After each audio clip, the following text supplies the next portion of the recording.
senang sekali rasanya saya Kak Riki berjumpa lagi dengan teman belajar di Belajar Yuk. Teman belajar, pernah gak sih berpikir kenapa gagang pintu tidak diletakkan di tengah daun pintu atau di engselnya saja?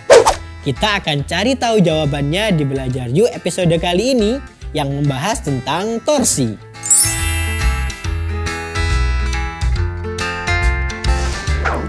Teman belajar, tahu tidak apa yang menyebabkan sebuah benda berputar? Suatu gaya luar yang bekerja pada suatu benda dapat menyebabkan benda berputar atau tidak tergantung porosnya. Ketika gaya luar tepat bekerja pada poros putar, gaya tersebut tidak akan menimbulkan putaran pada benda.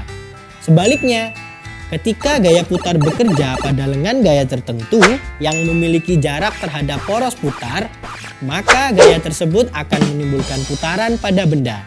Itulah yang dinamakan momen gaya atau torsi. Contoh torsi pada kehidupan sehari-hari adalah pada daun pintu. Torsi juga terjadi pada katrol yang biasanya ada pada tiang bendera. Torsi atau momen gaya adalah sebuah besaran yang menyatakan besarnya gaya yang bekerja pada sebuah benda, sehingga mengakibatkan benda tersebut bergerak melingkar atau berotasi pada suatu poros. Dalam kehidupan sehari-hari, torsi sangat meringankan pekerjaan kita loh. Selain katrol yang disebutkan tadi, masih banyak barang-barang yang menggunakan prinsip torsi.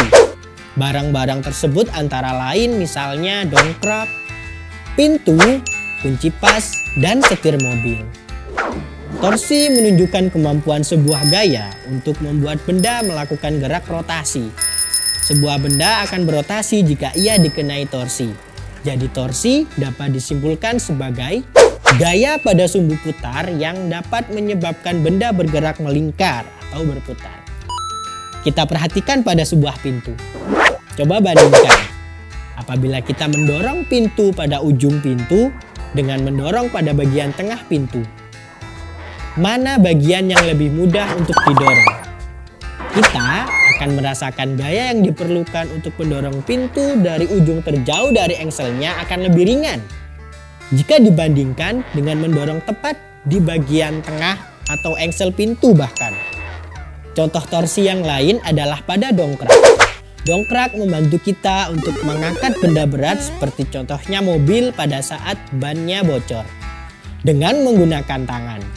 Jika tuas yang digunakan pendek, maka akan sedikit susah untuk mengangkatnya. Namun, jika kita menggunakan tuas yang sedikit lebih panjang, maka pekerjaan itu akan terasa lebih mudah.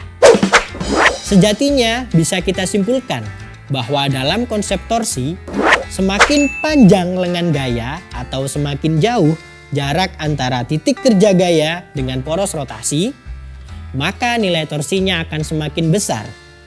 Sehingga jika diaplikasikan ke pintu atau kunci pas, jika kita memegang ujung yang paling jauh dari porosnya, maka akan terasa lebih ringan. Nah, teman belajar, sekarang sudah tahu ya, mengapa gagang pintu terletak pada ujung pintu yang terjauh dari engselnya, bukan terletak pada bagian tengah atau bahkan di poros pintu. Bisa dibayangkan kan, kalau gagang pintunya terletak di tengah-tengah, itu akan menyulitkan kita pastinya untuk membuka pintu tersebut. Teman belajar sudah paham tentang torsi dan sudah mengetahui alasan mengapa letak gagang pintu tidak berada di tengah pintu. Nah, sekarang waktunya Kak Riki undur diri. Jangan lupa untuk menonton Belajar Yuk episode yang lainnya di kanal YouTube Kece TV by Unesa. Klik like dan subscribe. Dan share video ini ke teman-teman kalian. Kak Riki pamit. Sampai jumpa di episode Belajar Yuk yang lain.